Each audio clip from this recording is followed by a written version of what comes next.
अस्सलाम वालेकुम। Birds and boxes with बिया में खुशामदीद।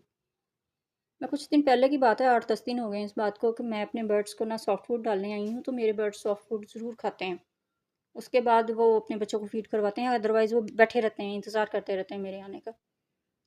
तो मैं आई हूँ तो बर्ड्स ना अपनी-अपनी जालियों के साथ उल्टे-सीधे लटक के तो मुझसे माँग रहे हैं खाना-पीना। तो ये जो केज है ना इसकी ना, एक पीस मेरे से खाना माँग रहा है, दूसरा मुझे दिख नहीं रहा। मैंने कहा शायद वो बच्चों के पास बैठा हो। बहरहाल मैंने जब सबको सॉफ्ट फूड दे दिया, फिर मैं जाके देखा इसको दोबारा से। मैंने कहा देखूँ ये खा रही है कि नहीं, तो ये ना बैठी हुई, खा नहीं रही, स्ट्रेस में बैठी हुई ना फीमेल। फिर मैंने कहा बॉक्स चेक करती हूँ, फिर मैंने बॉक्स चेक किया। बॉक्स चेक किया तो मैंने देखा तो उसमें एक पीस जो है वो एक्सपायर हुआ पड़ा। वो था मेल इसके साथ, तो ये पेयर ही था, ट्रायो नहीं था। तो मैं ना इसको पकड़ के फिर जो एक्सपायर था वो उसको बाहर निकाला, बॉक्स को साफ़ किया, दोबारा से लगाया। बच्चे माशाल्लाह से 5 बच्चे।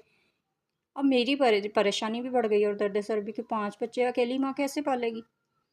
तो मैंने फिर इसको सॉफ्ट फूड और दाना पानी जो है वो उसका भी ख़्याल रखा और इस चीज़ का भी ख़्याल रखा आया कि ये बच्चों को फ़ीड करवा रही है कि नहीं। क्योंकि अगर खुदा ना ख़ास्ता अगर इसने बच्चों को फ़ीड नहीं करवाया, कई दफ़ा ऐसे होता है कि अगर एक पीस एक्सपायर हो जाए तो दूसरा पीस भी ऑटोमेटिकली स्ट्रेस लेके एक्सपायर हो जाता है और आपका पूरे का पूरा क्लच जो है वो बर्बाद हो जाता है। और कई दफ़ा ऐसा होता है कि कोई और पेयर जो होता है वो बच्चों को अडॉप्ट नहीं करता।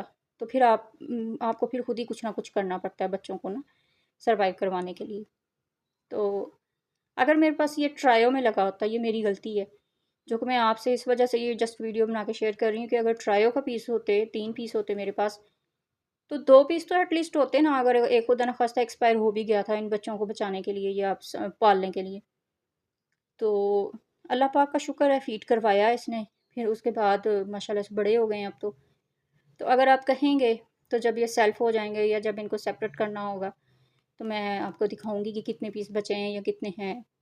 तो अगर आप कहेंगे तो मैं आपके लिए पार्ट 2 भी इस वीडियो का बना दूँगी। तो इन चीज़ों का ख़्याल रखा करें कि अगर खुदा ना ख़ास्ता कोई इस तरह से किसी एक बर्ड के साथ इस तरह से मसला हो, तो दूसरा बर्ड जो है वो भी इस तरह से स्ट्रेस की वज़ह से अपने बच्चे ना हाथ से गँवा बैठे। तो उम्मीद करती हूँ आपको कुछ ना कुछ सीखने को ज़रूर मिलेगा इस वीडियो से। तो मुझे तो परेशानी लगी हुई है जब तक ये सेट नहीं हो जाता सारा मामला। तो ठीक है जी, अपना बहुत सा ख़्याल भी रखिएगा और दुआओं में भी याद रखिएगा। तो मिलते हैं फिर किसी और वीडियो में, ठीक है जी। अल्लाह हाफ़िज़।